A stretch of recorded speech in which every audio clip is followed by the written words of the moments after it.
Kita mau baca firman Tuhan hari ini. Sudah siap belajar firman Tuhan? Yang siap lebih semangat katakan, ih, puji Tuhan.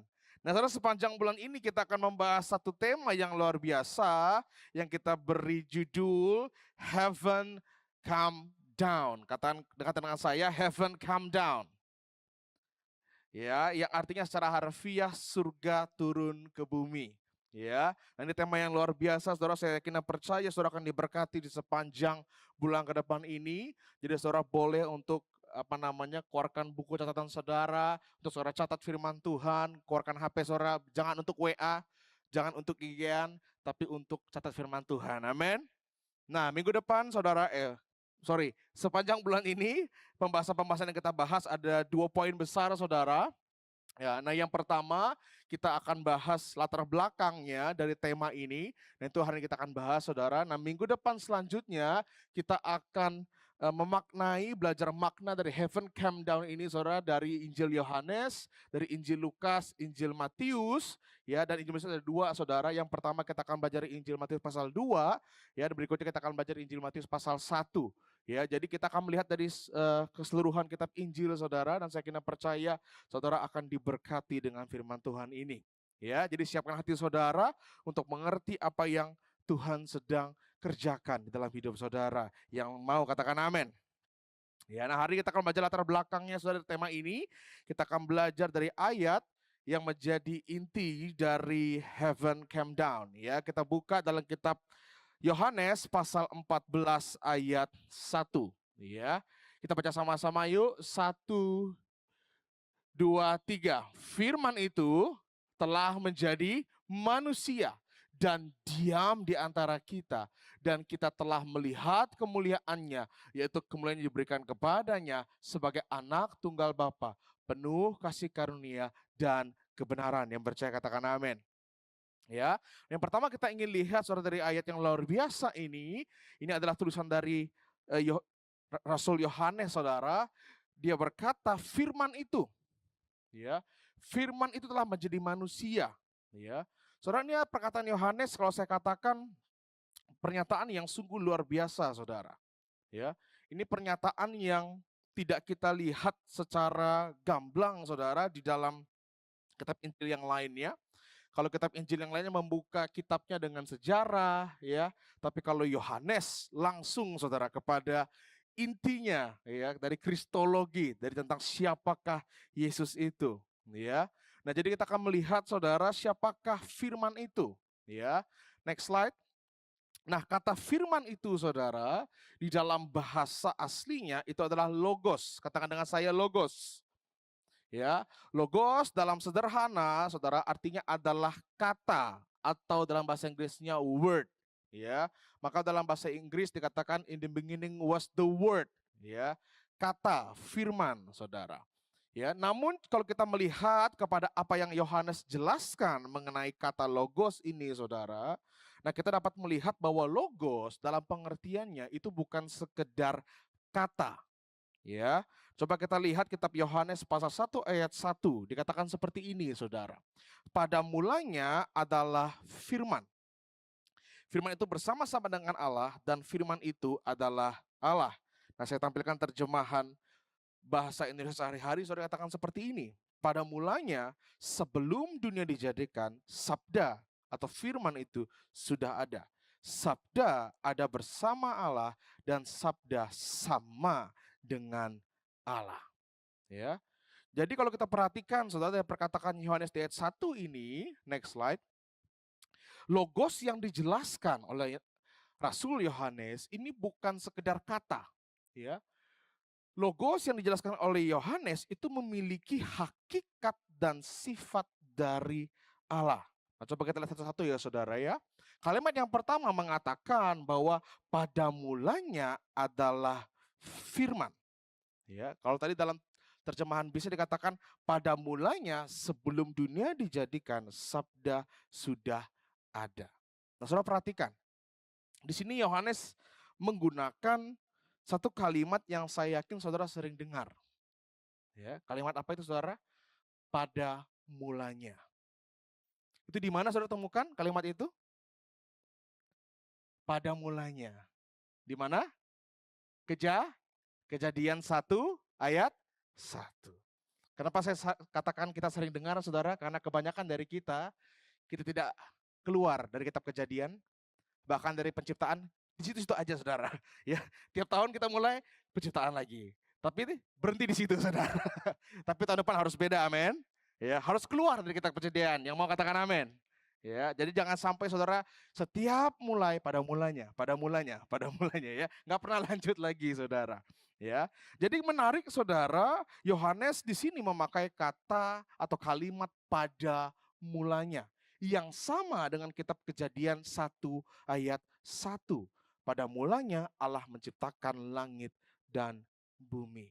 Nah, saudara, Yohanes di sini dia sengaja, ya, dia sengaja memakai kalimat yang sama untuk memberikan sebuah pesan yang khusus. Karena kalau dalam penciptaan, saudara, dikatakan pada mulanya Allah menciptakan langit dan bumi, artinya sebelum langit dan bumi ada, sebelum waktu dan ruang itu ada, sebelum penciptaan itu dimulai, Allah sudah ada. Nah, sekarang dikatakan pada mulanya adalah firman. Di sini Yohanes sengaja untuk menampilkan kepada kita sebuah perbandingan. Artinya firman ini sudah ada. Ya. Kalau kita lihat lagi slide-nya, arti dari maksud kata Yohanes ini pada mulanya adalah firman, artinya adalah yang pertama, firman itu sudah ada sebelum segala sesuatu ada atau diciptakan. Itu artinya yang kedua, artinya saudara, firman itu tidak termasuk bagian dari ciptaan. Ya. Nah, di sini banyak yang kena sering salah paham. Ya. Banyak yang berpikir firman itu lebih rendah daripada Allah, logos atau lebih rendah daripada Allah. Tapi enggak.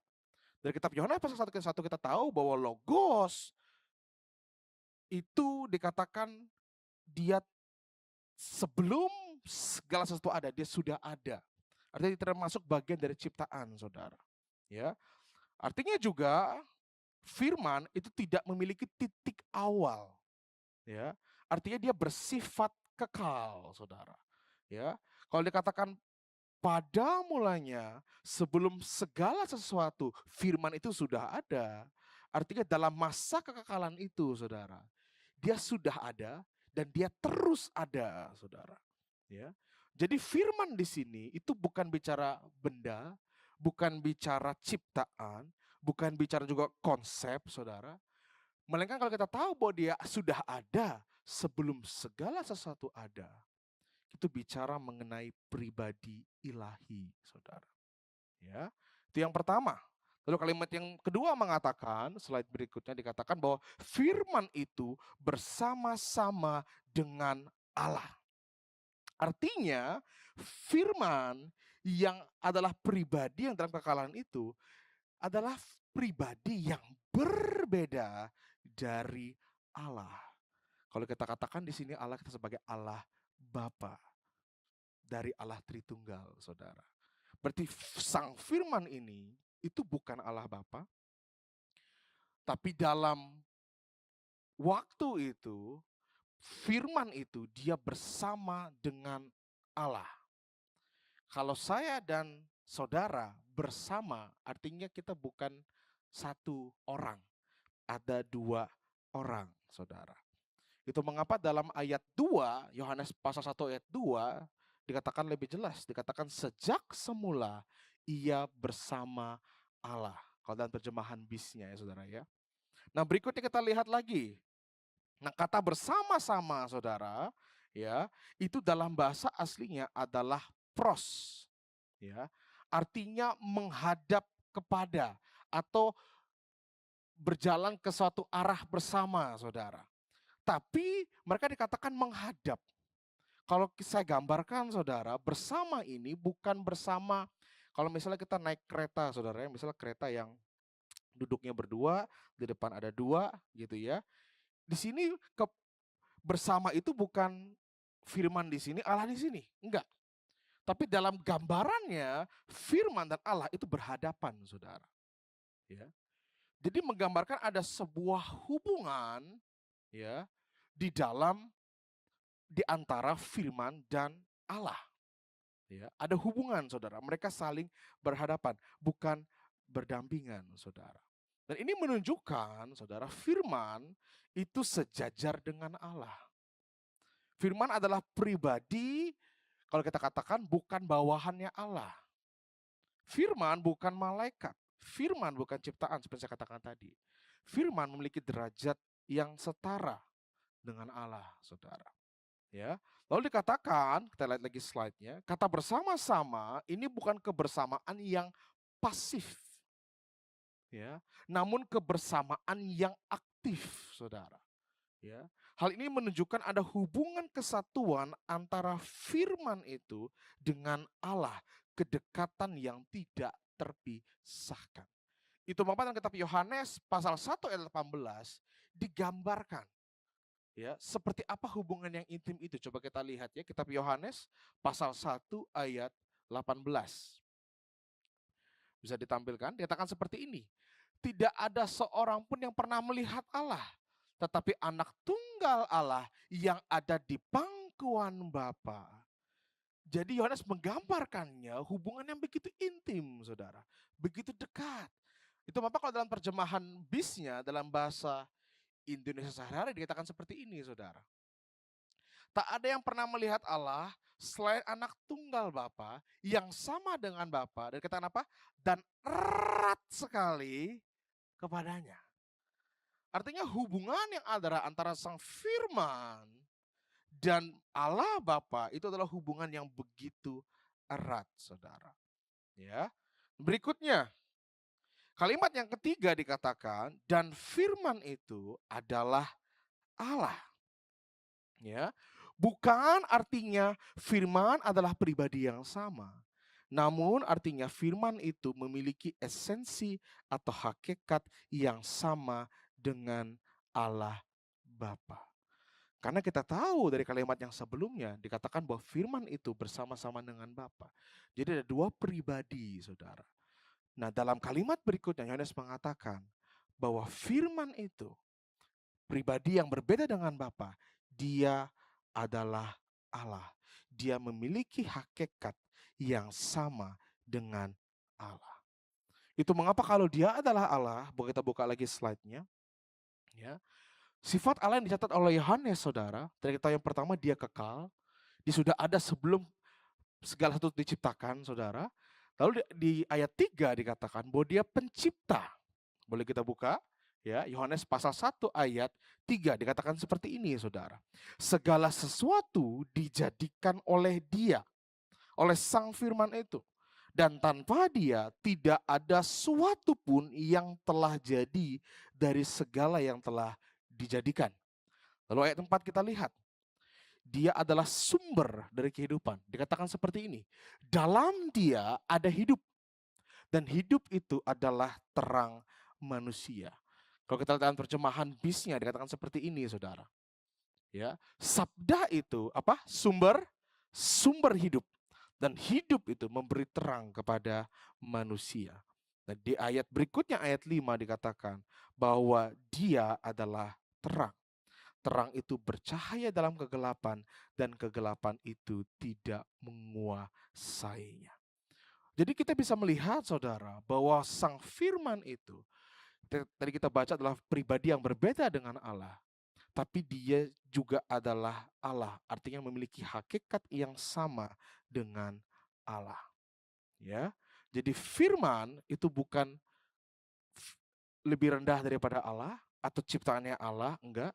Firman itu sama dengan Allah, saudara. Nah, dari sini saya katakan tadi, kita menemukan konsep dari Allah Tritunggal kita. Satu hakikat, tiga pribadi. Pribadi artinya seseorang dikatakan pribadi, seseorang dikatakan pribadi artinya memiliki perasaan, memiliki kehendak, ya, memiliki pikiran, saudara. Ya. Artinya sang firman ini dia memiliki perasaan, dia memiliki kehendak, dia memiliki pikiran. Ya, lalu siapa logos ini? Nah, kita lihat lagi, saudara, kita buka dari kitab Yohanes pasal 1 ayat 14 sampai 17. Nanti kita akan menemukan siapa yang dinyatakan oleh Yohanes tentang sang firman ini. Ya, dikatakan seperti ini. Firman itu telah menjadi manusia dan diam di antara kita. Dan kita telah melihat kemuliaannya, yaitu kemuliaan yang diberikan kepadanya sebagai anak tunggal Bapa, penuh kasih karunia dan kebenaran. Ayat 15, Yohanes memberi kesaksian, Yohanes Pembaptis saudara.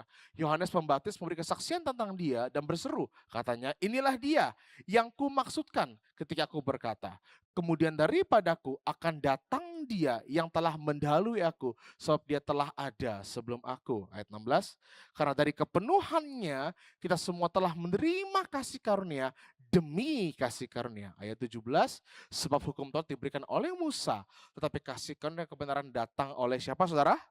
Yesus Kristus. Jadi kita tahu bahwa dari perkataan Yohanes ini, Yohanes sedang memperkenalkan siapakah Yesus itu. Ya, jadi logos, next slide. Logos yang dimaksudkan oleh Yohanes di sini adalah pribadi ilahi yang kekal, yang sudah ada sebelum dunia dijadikan, yang mempunyai relasi dengan Allah dan memiliki hakikat Allah, yaitu siapa? Yesus. Jadi kalau misalnya kita baca firman-Nya lagi, saudara, sekarang kita bisa memahami. Pada mulanya, sebelum dunia dijadikan, Sabda atau Yesus itu sudah ada. Yesus ada bersama dengan Allah dan Yesus sama dengan Allah. Jadi itu yang bisa kita kenal dari firman itu. Ya. Bahwa sang firman itu adalah Yesus. Nah, mungkin saudara bertanya, kenapa sih kok Rasul Yohanes agak ribet ya menjelaskannya? Kenapa pakai kata firman ya untuk memperkenalkan siapa Yesus itu? Saudara, ketika Rasul Yohanes menulis suratnya ini, surat Injilnya ini, Rasul Yohanes itu kalau dalam tenggat waktunya, saudara, dia menulis paling terakhir. Ya, sekitar tahun 80-an, saudara. Ya. Jadi pada masa itu kekristenan sudah lumayan tumbuh, ya, sekitar beberapa puluh tahun, saudara. Ya, dari sejak Yesus naik ke sorga, hari Pentakosta, pencurahan Roh Kudus, ya, 3.000 orang langsung percaya kepada Yesus, ya. Dari situ jemaat mula-mula, saudara, sudah mulai bertumbuh jemaat mula-mula, ya. Nah, saudara, ketika Rasul Yohanes menulis ayat ini, saudara, menulis Injil ini, menulis surat ini, Rasul Yohanes menulis untuk orang Kristen, tapi orang Kristen Yahudi. Orang Kristen Yahudi yang berbahasa Yunani. Jadi saudara perhatikan. Jadi jemaat mula-mula itu ada dua kelompok, saudara. Ya, yang pertama orang Yahudi yang memang tinggal atau lahir di Israel, saudara, ya, di Yerusalem dan sekitarnya. Tapi ada juga orang Yahudi yang lahir bukan di Israel. Itu mengapa dalam masa pencurahan Roh Kudus kan mereka bingung. Orang-orang yang menonton, yang melihat para murid-murid berkata dalam bahasa roh, mereka bingung. Kok mereka bisa mereka mendengar murid-murid menyampaikan dengan bahasa mereka sendiri. Dan itu dari tempat-tempat yang berbeda, saudara. Ya. Jadi memang ada orang Yahudi yang bukan asli dari Israel, saudara.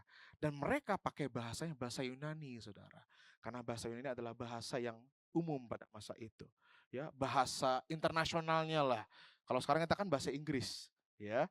Nah, kalau pada waktu itu bahasa Yunani. Itu mengapa kitab Perjanjian Baru ditulis dalam bahasa Batak. Bukan ya, saudara ya, dalam bahasa Yunani. Gitu. Karena pada zaman itu bahasa Yunani adalah bahasa internasionalnya, saudara. Ya, hampir semua orang pakai bahasa Yunani. Nah, ketika Rasul Yohanes memperkenalkan kata firman, itu kita katakan bukan dua suku ya, dua orang Yahudi sama orang Yunani, saudara, itu langsung dapat bisa memahami apa yang dimaksud oleh Petrus. Orang Yahudi sudah akrab, kenal, dekat dengan namanya firman Allah. Karena dari sejak perjanjian lama, mereka sudah sering mendengar firman tentang firman Allah. Kalau misalnya kitab Mazmur bahkan dikatakan melalui firman-Nya segala itu diciptakan. Jadi mereka sudah punya pemahaman, saudara. Orang Yunani mendengar kata logos, saudara, itu ada pemikiran di baliknya. Kalau bagi orang Yunani, saudara, kata logos bukan sekedar kata, tapi bisa bicara juga perkataan. Tapi di balik perkataan yang diucapkan itu kan ada pemikiran, ya, ada reason, ada alasan, saudara. Nah, bagi orang-orang Yunani, saudara, ketika dengar kata logos, mereka melihatnya sebagai bukan sekedar hanya pemikiran lagi, tapi sebuah prinsip alam semesta. Ya. Mereka kan di situ pengetahuan mereka banyak berfilsafat ya, saudara ya, pada masa itu. Ya. Jadi mereka ketika melihat kok ini apa namanya alam semesta ini, kalau misalnya mereka melihat matahari, mereka melihat bulan, kok semuanya pasti sama ya. Bertahun-tahun mereka lewati kok pasti sama, gitu ya. Kalau misalnya mereka melihat pada siang hari, matahari bersinar, pada malam hari, matahari redup, mereka bisa melihat kok ini polanya sama. Kok ada sebuah keteraturan yang sangat baik. Berarti mereka melihat ada sebuah prinsip alam semesta, prinsip rasional, ya, yang membuat segala sesuatu dalam keteraturan, saudara. Nah, di sini Yohanes masuk menggunakan kata firman, menggunakan kata logos, gitu ya, untuk memperkenalkan siapa Yesus itu. Ya. Nah, namun sederhananya begini, saudara, kenapa sih juga Rasul Yohanes memakai kata firman? Kalau misalnya saya ingin kenalan dengan saudara, atau saudara ingin kenalan dengan saya, ada beberapa hal yang bisa kita lakukan. Ya. Mungkin bukan kenal ya, kita mungkin ingin kenal gitu. Tapi kadang-kadang ketika orang ingin kenal, kadang-kadang tidak langsung kenalan. Kadang-kadang cuma mengamati dulu, gitu kan. Oh, Pastor David ini badannya agak besar, ya kan. Oh, Pastor David ini rambutnya keriting, gitu. Mengamati saja, tapi kita sudah bisa dapatkan pemahaman sedikit tentang siapa orang itu. Tapi kalau saudara ingin betul kenal dengan saya secara pribadi, kenal dengan lebih dalam, harus namanya kenalan. Dan itu ada namanya kata-kata yang diucapkan. Kita harus kenalan, siapa namanya, ya, tinggal di mana, gitu kan, pekerjaannya apa, kuliah atau sekolah, misal begitu. Jadi ketika ada kata-kata yang diucapkan, kita bisa mengenal jauh lebih baik, saudara. Ya, artinya kalau saudara ingin mengenal saya dengan kata-kata, dengan perkataan, itu jauh lebih baik. Nah, saudara, ketika Allah menyatakan dirinya kepada kita manusia, yes, Allah bisa menyatakan dirinya dengan banyak hal. Yang pertama, Allah bisa menyatakan dirinya melalui alam semesta. Ya, sama seperti tadi ketika orang ini melihat, kok ini semua bisa begitu teratur ya? Ya, kok alam semesta ini bisa begitu rapi dan teratur? Nggak pernah ada tiba-tiba matahari bisa mendekat, menjauh, mendekat, enggak. Dia teratur gitu. Sepanjang tahun berjalan ya dia di situ. Ya. Nggak pernah tiba-tiba gravitasi bumi berhenti bergerak. Enggak. Semuanya teratur dan rapi. Pasti ada. Kalau kita katakan kalau ada desain yang begitu baik, desain yang begitu rapi, pasti ada desainernya, the grand designernya. Alam semesta ini pasti ada yang menciptakannya. Ya. Itu mengapa, saudara? Kalau Allah menyatakan dirinya, semestinya orang-orang ketika melihat alam semesta ini tahu bahwa Allah itu ada. Semestinya bisa memahami, karena nggak mungkin ini semua bisa terjadi hanya karena apa namanya, tiba-tiba gitu ya, tiba-tiba muncul gitu, enggak. Tapi ada yang menciptakannya, saudara. Allah bisa memperkenalkan dirinya melalui alam semesta. Tapi kalau Allah ingin memperkenalkan dirinya, menyatakan dirinya dengan cara yang paling baik adalah melalui firman-Nya. Itu mengapa, saudara, sejak perjanjian lama kita dapat melihat banyak sekali Allah berulang kali menyatakan siapa dirinya, memperkenalkan siapa dirinya, menceritakan apa yang ia lakukan, supaya apa? Supaya kita manusia bisa mengenal siapa Allah itu. Bukan hanya mengetahui apakah Allah itu ada atau enggak, tapi kita bisa mengenal siapa Allah itu. Dan kita bisa mengenalnya melalui firman-Nya. Nah sekarang, saudara, Yohanes memperkenalkan Yesus sebagai apa? Firman. Yohanes ingin menunjukkan, saudara, bahwa firman itu bukan hanya sekedar perkataan. Bukan hanya sekedar perkataan yang penuh kuasa, enggak. Bukan hanya sekedar suara gitu, enggak. Tapi firman itu adalah seorang pribadi. Dan firman itu, saudara, tadi kita telah baca, dikatakan bahwa firman itu telah menjadi manusia. Itu mengapa, saudara? Yesus yang adalah sang firman itu, dikatakan bahwa dia adalah gambar Allah yang nyata. Gambar Allah yang nyata dari Allah yang tidak kelihatan itu. Kita tidak bisa melihat Allah seperti apa bentuknya, seperti apa wajahnya, atau seperti apa perkataannya. Kita nggak bisa lihat itu semua, tapi karena Yesus, sang firman itu, dikatakan dia menjadi manusia, sekarang kita bisa mengerti siapa Allah itu. Kita bisa memahami siapa Allah itu, saudara. Itu mengapa tadi kita baca lagi dalam kitab Yohanes pasal 1 ayat 18. Ya, boleh buka lagi. Yohanes pasal 1 ayat 18 dikatakan tidak ada seorang pun yang pernah melihat Allah. Enggak ada. Ya. Tetapi dikatakan anak tunggal Allah, yaitu Yesus yang ada di pangkuan Bapa, dialah yang menyatakannya. Dialah yang sekarang, kalau dulu orang hanya melihat, orang perjanjian lama hanya melihat dari firman-Nya saja, tapi sekarang melihat bagaimana firman itu dipraktekkan di dalam kehidupan. Allah bukan berubah, saudara, enggak. Tapi Allah sekarang menunjukkan gimana firman yang hidup itu benar-benar nyata terjadi di tengah-tengah manusia.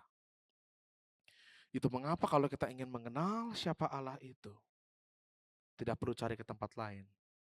Lihatlah Yesus. Yang mengerti katakan amin. Lihat Yesus, pandang dia. Jangan cari dari TikTok, saudara. Ya, jangan cari dari Instagram. Jangan cari dulu dari YouTube. Buka dulu. Karena setiap perkataannya, setiap perbuatannya sudah dicatat dalam kitab kita. Itu mengapa itu tempat yang terbaik untuk saudara bisa mengenal siapa Allah itu. Yang mengerti katakan amin. Ya, itu mengapa, saudara, tempat paling terbaik saudara bisa mengenal Allah. Read your Bible. Baca Alkitab saudara. Ya. Kalau saudara mulai dari TikTok, ya, saudara mulai dari sosial media, jadinya ngaco. Ya. Karena semua orang bisa berkata tentang siapa Yesus itu. Semua orang bisa berkata tentang siapa Allah itu. Semua orang bisa berkata. Ya. Tapi kebenarannya yang paling kokoh itu hanya dalam Alkitab. Ya, mengerti katakan amin. Ya. Bilang kiri kanannya sekarang, baca Alkitabmu yuk. Bilang lagi kiri kanannya, jangan berhenti di kitab Kejadian. Yang penting katakan amin. Nah, sekarang kita lihat, saudara, lebih dalam. Ya, next slide.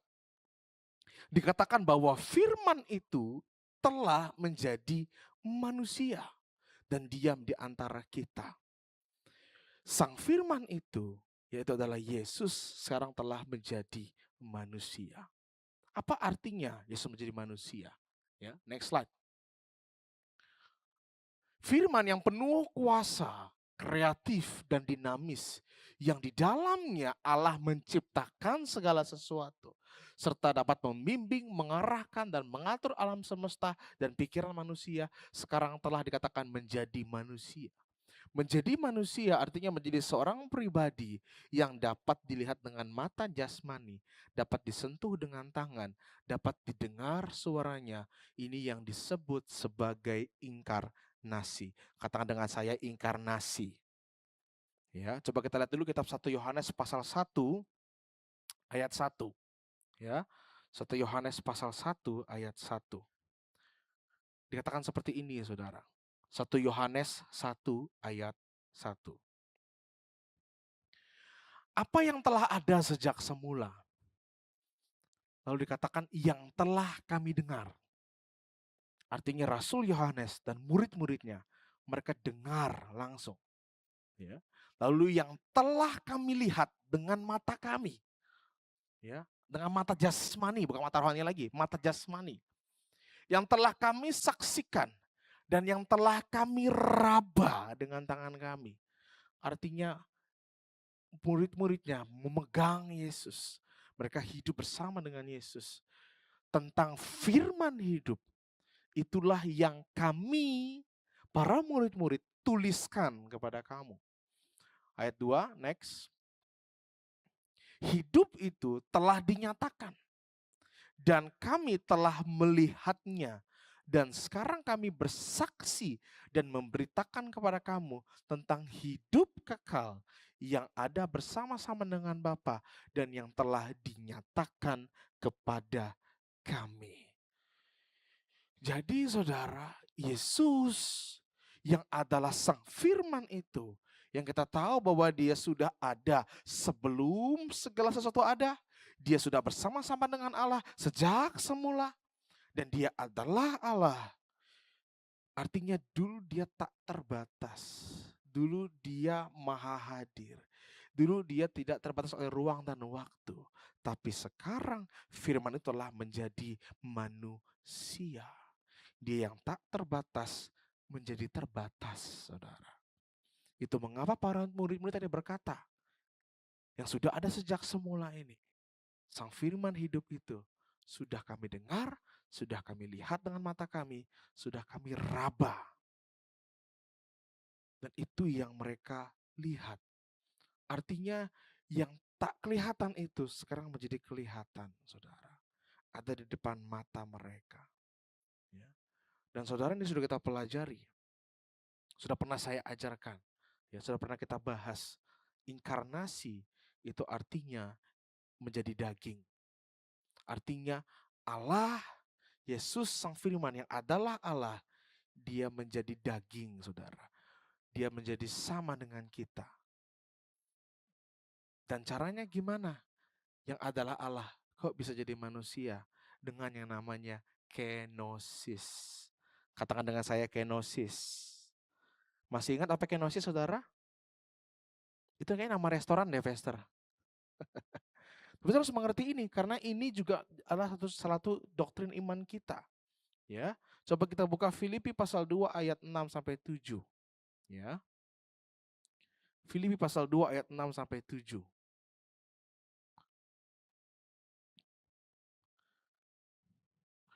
Dikatakan seperti ini. Kita baca sama-sama yuk. 1, 2, 3. Yang walaupun dalam rupa Allah tidak menganggap kesetaraan dengan Allah itu sebagai milik yang harus dipertahankan. Ayat 7.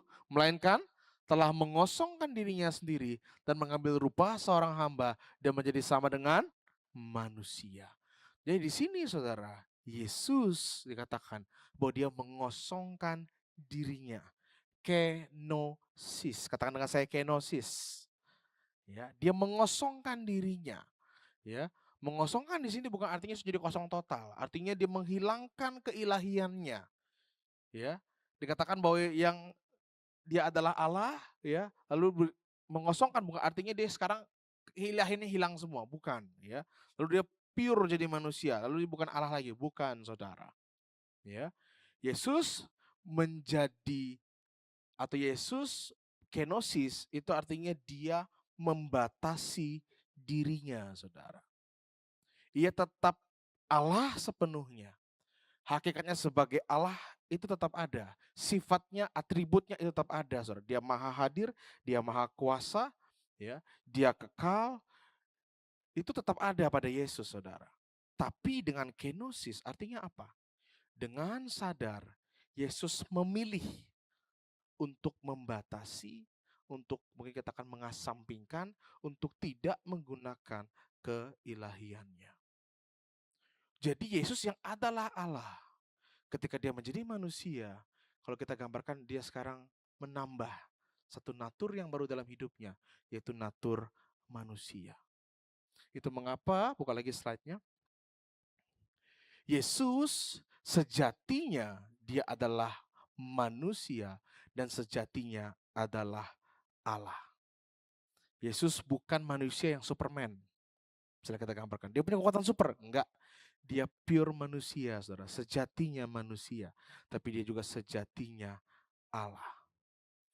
Yesus bukan ketika dia mengambil natur manusia, mungkin hanya tubuhnya aja, tapi segala kuasanya enggak, dia batasi itu, saudara. Ya, tapi bukan artinya sekarang dia jadi Allah yang kecil, enggak. Dia tetap Allah yang dari semula sudah ada sebelum segala sesuatu ada. Ya, itu mengapa ketika kita baca dalam firman Tuhan kita menemukan Yesus bisa lapar, bisa lelah, bisa menderita, bisa menangis, dan bisa mati, saudara. Karena Yesus adalah sepenuhnya manusia, sepenuhnya Allah. Nah, berikutnya, mengapa Yesus menjadi manusia?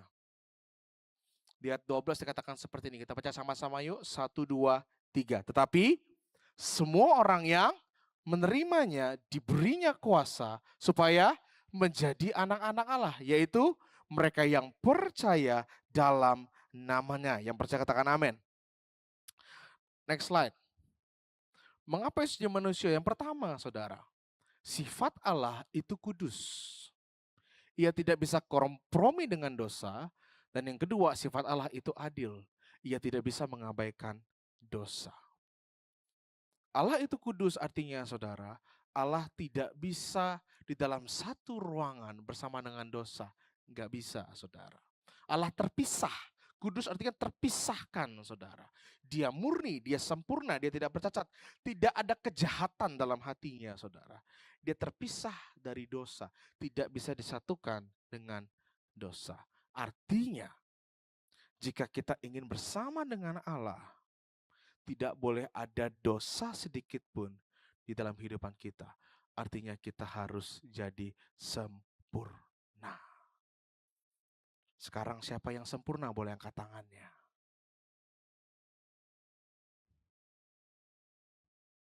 Artinya saudara nggak pernah berbuat dosa? Ada yang nggak pernah berbuat dosa? Boleh angkat tangannya? Oh, pokoknya hidupnya baik. Ya. Pokoknya saya nggak pernah melakukan perbuatan sedikit pun yang melanggar Tuhan. Saya sempurna. Tapi saya harus mengerti, natur manusia itu sudah rusak, saudara. Buka lagi slide yang kedua. Dikatakan kita manusia sudah rusak secara total. Artinya perbuatan sebaik apapun dari kita tidak bisa menyelamatkan kehidupan kita. Ada yang berkata, Pastor, saya sudah jaga hidup saya. Pokoknya saya tidak melakukan apapun yang menyakiti hati Tuhan. Oh, Pastor, saya nggak pernah berbohong. Pastor, saya nggak pernah mencuri. Pastor, saya nggak pernah membunuh. Oh, nggak pernah, Pastor. Pokoknya saya jaga hidup saya. Tapi tanpa disengaja atau tanpa secara sadar, ternyata ketika saudara berkata seperti itu datang dari hati saudara yang sombong. Saudara merasa dengan perbuatan saudara yang baik, saya layak masuk dalam kerajaan sorga.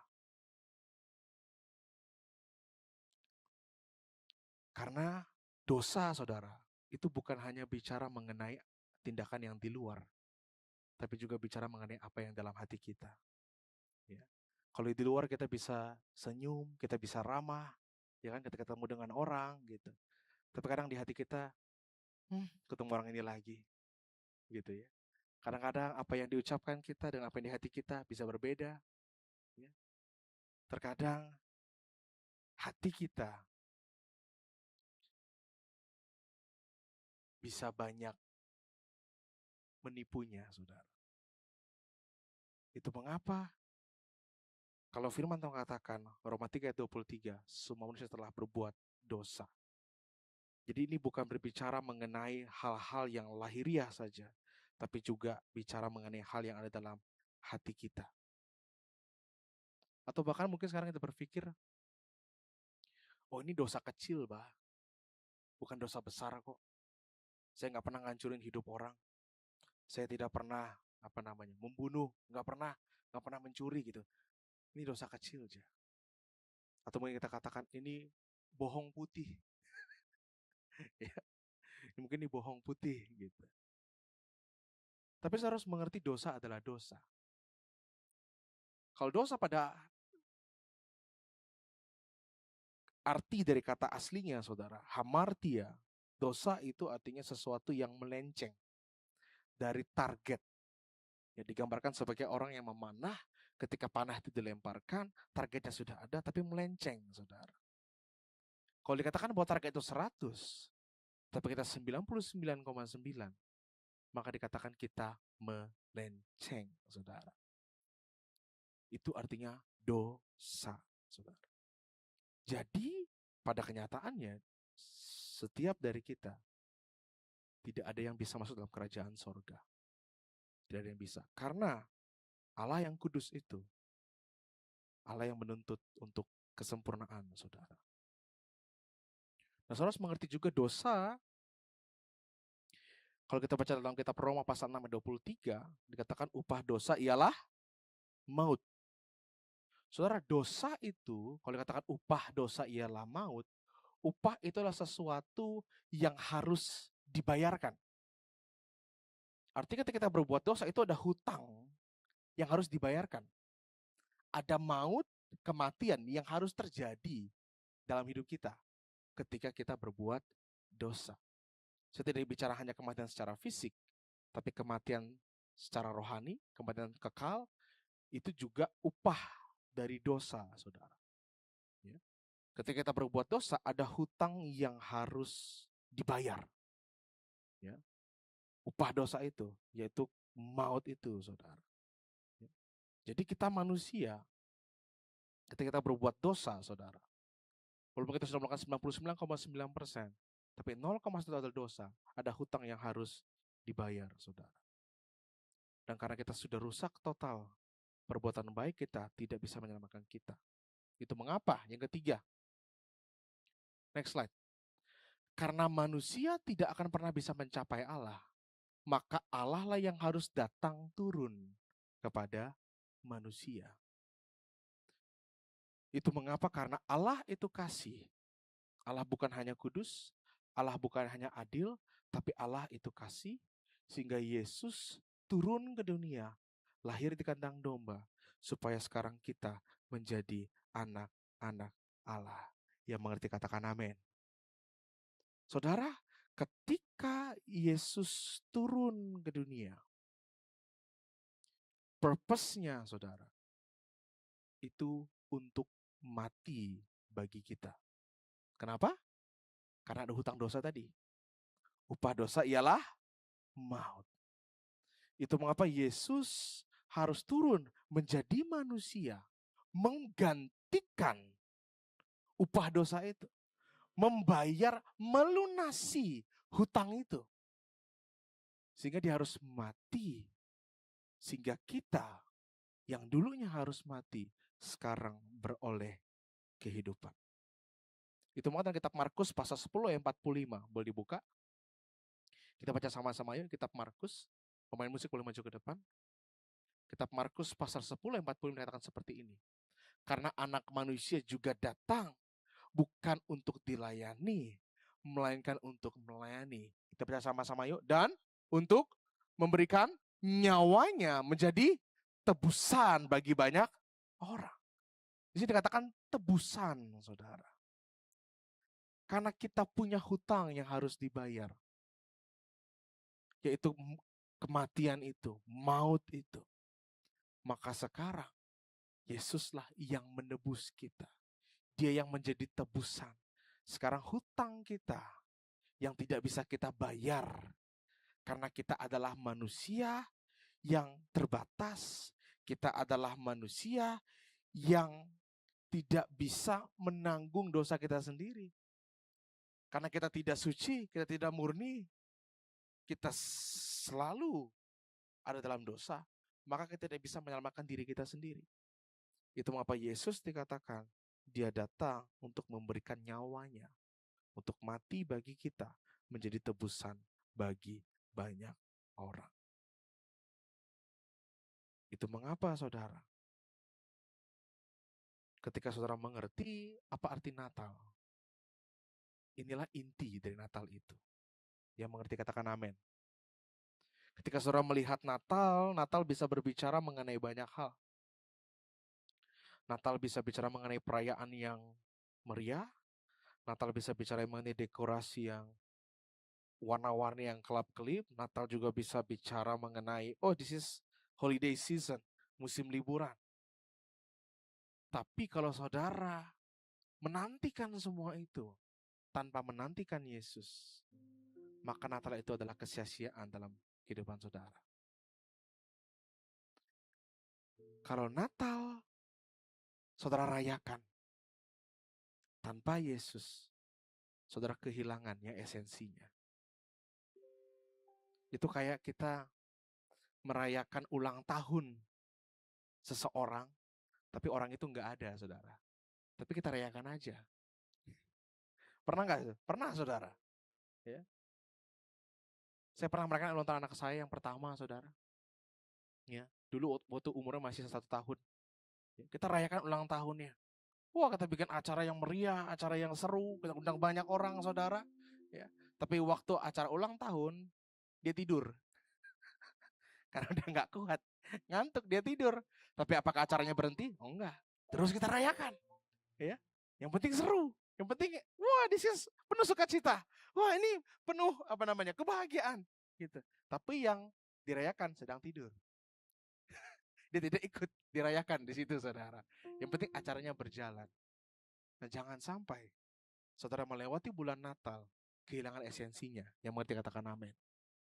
Saudara harus ingat, sukacita Natal kita yang paling besar bukan datang dari perayaannya, bukan datang dari musim liburannya, bukan datang dari sel-sel yang ada di mall. Tapi sukacita Natal terbesar kita datang dari Yesus yang memberi nyawanya jadi tebusan bagi kita. Yang mengerti kita beri kemuliaan bagi Tuhan kita yang dahsyat, saudara. Dan ketika Yesus datang menebus dosa kita, saudara. Ketika dia membayarkan hutang itu, dia bayar lunas. Itu bicara mengenai dosa masa lalumu, Tuhan tidak lihat lagi, dia bayar lunas. Sebejat, sekejam apapun saudara, ketika saudara datang kepada Yesus, Tuhan tidak lihat lagi. Ketika seorang ngambil keputusan untuk percaya kepadanya, dosamu diampuni. Bagaimana dengan dosa yang di depan? Karena kita masih hidup dalam dunia ini, kita tahu bahwa kita masih bisa jatuh dalam dosa. Bagaimana dengan dosa yang di depan? Sekarang, di dalam Yesus, pengampunan dosa sudah tersedia bagi kita. Jelas firman Tuhan katakan, jika kita mengaku, Ia adalah setia dan adil untuk mengampuni dosa kita. Jadi, ketika saudara menerima Yesus, itu adalah anugerah yang besar bagi saudara. Karena di dalam Yesus, saudara punya kehidupan yang kekal bersama dengan Allah. Ketika kita dalam dosa, saudara, sebelum kita ketemu dengan Yesus, hubungan kita dengan Allah terputus. Kita tidak akan bisa untuk punya hubungan dengan Allah. Tapi sekarang karena Yesus, hubungan itu direstorasi kembali. Nah, sekarang kita bisa masuk lagi ke dalam hubungan dengan Allah. Itu kalau kita baca kitab 1 Yohanes pasal 1 ayat 3. Ini yang murid-murid katakan. Ya. 1 Yohanes pasal 1 ayat 3. Apa yang telah kami lihat dan yang telah kami dengar itu kami beritakan kepada kamu. Supaya apa sih? Supaya kamu pun juga beroleh persekutuan dengan kami. Dan persekutuan kami itu adalah persekutuan dengan Bapa dan dengan anaknya Yesus Kristus. Ayat 4. Dan semuanya ini kami tuliskan kepada kamu supaya sukacita kami menjadi sempurna. Jadi saudara, ketika saudara dalam Yesus, sekarang saudara beroleh sebuah hubungan yang dulu tidak bisa diakses karena di luar Yesus, tapi sekarang karena dalam Yesus, hubungan itu saudara bisa jalin kembali dengan Allah.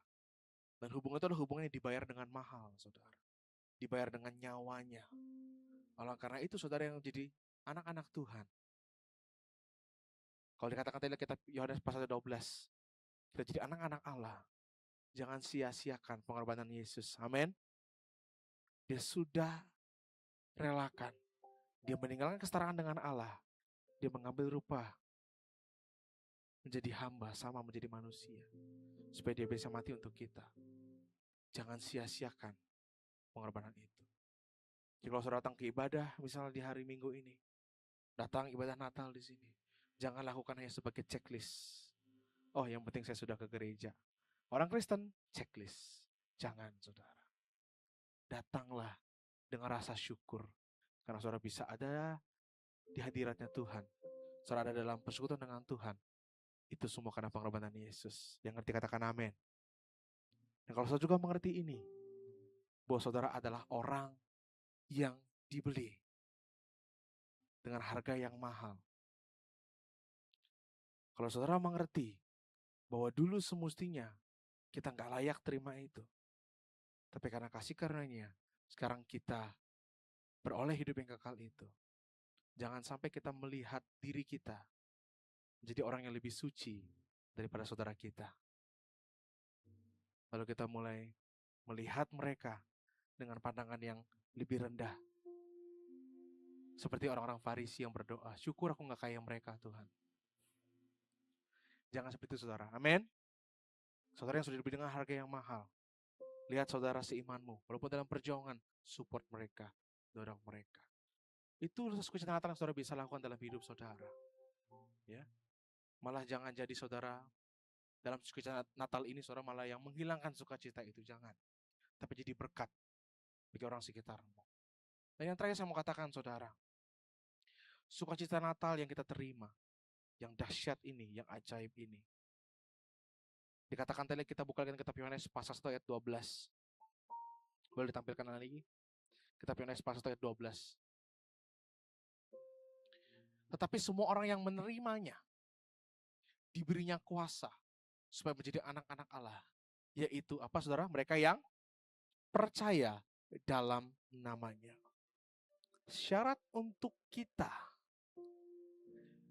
dapat masuk ke dalam persekutuan dengan Tuhan, syarat untuk kita menerima kuasa menjadi anak-anak Allah, syaratnya hanya percaya.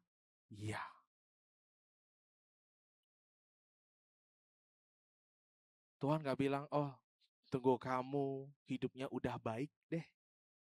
Atau tunggu kamu hidupnya udah gak melakukan dosa lagi, nah baru kamu jadi anak-anak Allah. Enggak. Tapi di firman Tuhan dikatakan, kalau kamu percaya. Dan ini, maka saya katakan ini sebuah kasih karunia, saudara. Karena kalau kita lihat hidup kita, semestinya kita gak layak terima pengorbanan Yesus. Tapi semua kita terima dengan cuma-cuma. Dan Yesus minta untuk kita percaya. Artinya kita betul mengimani bahwa Yesus 2000 tahun yang lalu karena kasih-Nya, Dia turun menjadi manusia dan Dia mati dan bangkit dan kembali ke sorga untuk saya dan saudara. Saudara harus percaya itu dengan segenap hati saudara. Dan percayalah, saudara sudah menerima hidup yang kekal itu. Dan itu semua, saya katakan tadi, cuma-cuma. Hanya kalau betul kita percaya. Semua orang bisa percaya, saudara. Orang kaya bisa percaya, orang miskin bisa percaya, orang yang sekolah bisa percaya, orang yang gak sekolah juga bisa percaya. Gak ada batasan di situ. Yang penting ketika kita melihat karya Yesus yang dikerjakan dalam hidup kita, dari kelahirannya, kematiannya, kebangkitannya, kenaiknya ke surga, kita percaya bahwa itu adalah sesuatu yang nyata dalam hidup kita. Dan kita percaya bahwa Yesus adalah satu-satunya Tuhan dan Juru Selamat atas hidup kita. Maka kita diberinya kuasa untuk menjadi anak-anak Allah. Yang mengerti, kita beri kemuliaan bagi Tuhan kita yang dahsyat, saudara. Itu mengapa? Next slide. Tema Natal kita 2025 Heaven Came Down. Natal adalah pengakuan bahwa kita tidak mampu menyelamatkan diri kita sendiri. Karena kita tidak akan bisa naik ke surga dengan usaha kita sendiri. Di tema Natal juga bicara mengenai kesaksian bahwa Allah tidak menyerah atas kita. Itu apa Allah yang turun ke dunia untuk menyelamatkan setiap kita.